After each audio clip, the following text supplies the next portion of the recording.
ಅಂದರೆ dance singing ಅಂತಿದೆ. ಯಾರಾದ್ರೂ ಕೇಳಿ ನಾನು ಸಿಂಗರ್ ಆಗ್ತೀನಿ, ನಾನು ಡಾನ್ಸರ್ ಆಗ್ತೀನಿ ಅಂತ ಹೇಳ್ಕೊಂಡು ಮಾಡ್ತಿದ್ದೆ. ಅದಕ್ಕಿಂತ ಮುಂಚೆ 3rd ಚಾನಲಲ್ಲಿ ಯಾರು ಕೇಳಿ ಡಾಕ್ಟರ್ ಆಗ್ತೀನಿ, ಅದು ಯೂಶಲ್, ಅದು ಡಾಕ್ಟರ್ ಆಗ್ತೀನಿ ಅಂತ. ಬಟ್ ನಾನು ಓದ್ತಿದ್ರೆ ಡಾಕ್ಟರ್ ಎಲ್ಲ ಸಾಧ್ಯನೇ ಇರ್ತಿರ್ಲಿಲ್ಲ. ಬಟ್ ಯಾರಾದ್ರು ಕೇಳಿ ಸಿಂಗರ್ ಆಗ್ತೀನಿ ನಾನು ಅಂತ ಹೇಳ್ಕೊಂಡು ಬರ್ತಿದ್ದಿದ್ದು. ನಮ್ಮಮ್ಮಂಗೆ ಆಸೆ ಇತ್ತು, ನಾನು ಅವಾಗ್ಲಿಂದನೂ ಸೀರಿಯಲ್ಗೆ ಸೇರಿಸ್ಬೋದು ಇವಳನ್ನ ಅನ್ನೋ ಥರ. ಬಟ್ ನನ್ನೆಲ್ಲ ಎಲ್ಲಿ ತೊಗೊತಾರಮ್ಮ, ನೀನು ಏನಮ್ಮ ಕನ್ಸು ಕಾಣ್ತೀಯ ಅಂತ ನಾನು. ನಮ್ಮಮ್ಮ ಚೆಂದ ಕಾಣೋ ಥರ ನೀನು ರೆಡಿ ಆಗು ಫಸ್ಟು ಅಂತ. ಹೋಗಮ್ಮ ನನ್ನ ಯಾರೂ ಸೇರಿಸ್ಕೊಳ್ಳಲ್ಲ ಅಂತ ನಾನು. ಬಟ್ ನಮ್ಮಮ್ಮಂಗೆ ಆಸೆ ಇತ್ತು ಟಿ ವಿಲಿ ನೋಡಬೇಕು ಅಂತೆಲ್ಲ. ಸೊ ಆ ಟೈಮಲ್ಲಿ ಫಸ್ಟ್ PU ಸೆಕೆಂಡ್ PU ಟೈಮಲ್ಲಿ ಒಂದು ಸುವರ್ಣದಲ್ಲಿ ನೀನಾ ನಾನಾ ಅಂತ ಒಂದು ಪ್ರೋಗ್ರಾಮ್ ಬರುತ್ತೆ, ಲಕ್ಷ್ಮಿ ಅಮ್ಮ ನಡೆಸ್ಕೊಡ್ತಿದ್ರು, ಡಿಬೇಟ್ ಕಾಂಪಿಟೇಷನ್ ಥರ. ಅದ್ರ ಆಡಿಷನ್ ನೆಲಮಂಗಲದಲ್ಲಿ ನಡೀತಿತ್ತು. South Indian girls versus north Indian girls ಅಂತ ಡಿಬೇಟ್ ಇದ್ದಿದ್ದು. ನಾನು ಸೌತ್ ಇಂಡಿಯನ್ಗೆ ಹೋಗಿ ಪಾರ್ಟಿಸಿಪೇಟ್ ಮಾಡೋಣ ಅಂತ ಆಡಿಷನ್ ಕೊಟ್ಟು ಸೆಲೆಕ್ಟ್ ಮಾಡಿದ್ರು. ನಾನು ನನ್ನ ಫ್ರೆಂಡ್ ಹೋಗಿ ಆ ಶೋ ಅಲ್ಲಿ ಪಾರ್ಟಿಸಿಪೇಟ್ ಮಾಡಿದ್ವಿ. ನಾನು ಹೇಳಿದ ಒಂದು ಮಾತು ಟಿ ವಿಲಿ ಟೆಲಿಕಾಸ್ಟ್ ಆಗೋಯ್ತು. ನಾನು ಫುಲ್ ಖುಷಿ, ಅವತ್ತು ರಾತ್ರಿ ನೋಡಬೇಕು, ನಾನು ಟಿ ವಿಲಿ ಬಂದೆ ಅಂತ.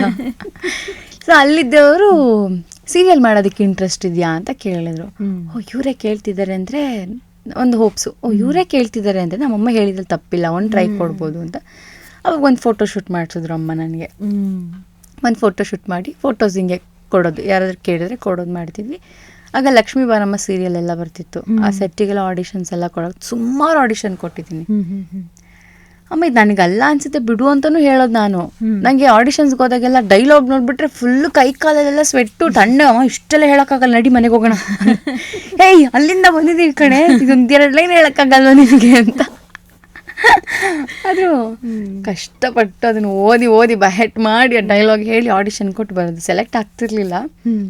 ಬಟ್ ಅದು ತುಂಬ ಆಡಿಷನ್ಸ್ ಕೊಟ್ಟು 1-2 ಸಲ ಗೆಸ್ಟ್ ಅಪಿಯರೆನ್ಸ್ ಆಗಿ 1-2 ಸೀರಿಯಲಲ್ಲಿ ಮಾಡಿ, ಅದಾದಮೇಲೆ ಶಾರ್ಟ್ ಮೂವಿ ಮಾಡಿದ್ದೆ ಅವಾಗ. ಒಂದು ನನ್ನ ಕಾಲೇಜ್ ಡೇಸಲ್ಲೇ ವ್ಯಾಪಾರಂ ಅಂತ, ಅದು ರಿಲೀಸ್ ಆಗಲಿಲ್ಲ, ತೆಲುಗು ಶಾರ್ಟ್ ಮೂವಿ.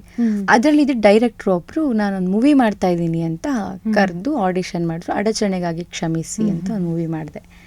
ಸೊ ಆ ಮೂವಿಗೋಸ್ಕರ ನಾನು ಅದೇ ರಕ್ಷಾ ಅಂತ ಹೆಸರು ಹೇಳಿದ್ನಲ್ಲ ಅದು. ಸೊ ಅದೊಂದು ಮೂವಿ ಮಾಡಿದೆ. ಮೂವಿ ಮಾಡಿದಾಗ ಆ ಡೈರೆಕ್ಟ್ರು ಸ್ವಲ್ಪ ಹೋಪ್ಸ್ ಕೊಟ್ಟರು, ನಿಮಗೆ ಮೆಮೊರಿ ಪವರ್ ಚೆನ್ನಾಗಿದೆ, ನೀನು ಹೇಳ್ಬೋದು, ನಿನಗೆ ಅನಿಸುತ್ತೆ ನೀನೇನೋ ಎಕ್ಸ್ಪ್ರೆಷನ್ ಕೊಡಲ್ಲ ಅಂತ, ಬಟ್ ಕಾಣಿಸುತ್ತೆ ಅದು, ನೀನೊಂಚೂರು ಫೀಲ್ ಮಾಡ್ಕೊಬೋದು ಅಂತೆಲ್ಲ ಹೇಳಿ ಆ್ಯಕ್ಟಿಂಗಲ್ಲೂ ಒಂಚೂರು ಹೇಳಿಕೊಟ್ಟು, ಸಿನಿಮಾ ಮಾಡಿದ್ಮೇಲೆ ಮತ್ತೆ ಸೀರಿಯಲ್ ಗೊತ್ತಿರಲಿಲ್ಲ ನನಗೆ ಬರಬೇಕು ಏನು ಫಿಲಮ್ ಮಾಡಿದ್ನಲ್ಲ ಸಾಕು, ಡಾನ್ಸ್ ಮತ್ತೆ ಅಷ್ಟೊತ್ತಿಗಾಗಲೇ ಸೀನಿಯರ್ ಎಕ್ಸಾಮ್ ಮುಗ್ದಿತ್ತು. ಸೊ ವಿದ್ವತ್ ಪೋರ್ಷನ್ಸಿಗಾಗಲೇ ಬರ್ತಾಯಿದ್ದೆ ನಾನು. ಸೊ ಅದ್ರ ಕಡೆ ಕಾನ್ಸಂಟ್ರೇಟ್ ಮಾಡೋಣ. ನನಗೆ ಮೈಸೂರು ದಸರಾ, ಹಂಪಿ ಉತ್ಸವ ಈ ಕಡೆಲ್ಲ ಪ್ರೋಗ್ರಾಮ್ಸ್ ಮಾಡ್ತಾಯಿದ್ವಿ ನಾನು, ನಮ್ಮ ಟೀಚರ್ಸ್ ಎಲ್ಲರೂ. ಸೊ ಇದೇ ಚೆನ್ನಾಗಿದೆ, ಈ ಲೈಫೇ ಚೆನ್ನಾಗಿದೆ, ಪ್ರೊಫೆಷ್ನಲ್ ಆಗಿ ತೊಗೊಬೋದು ಡಾನ್ಸು ಅನ್ನೋ ಥರ ಇದ್ದಿದ್ದು. ಸೊ ಆ ಟೈಮಲ್ಲಿ ಇನ್ಸ್ಟಾಗ್ರಾಮಿಂದ ನನಗೆ ಸೀರಿಯಲ್ ಬಂದಿದ್ದು ಬರೋಕ್ಕೆ ಶುರು ಆಯಿತು. ನನಗೆ ಅದೇ ಈ ಕಡೆ ಬರಬೇಕು ಅಂತಲೇ ಇರಲಿಲ್ಲ, ಕರ್ಕೊಂಬಂದು ಈ ಕಡೆ ಬಿಟ್ಟಿದೆ ನನ್ನನ್ನು.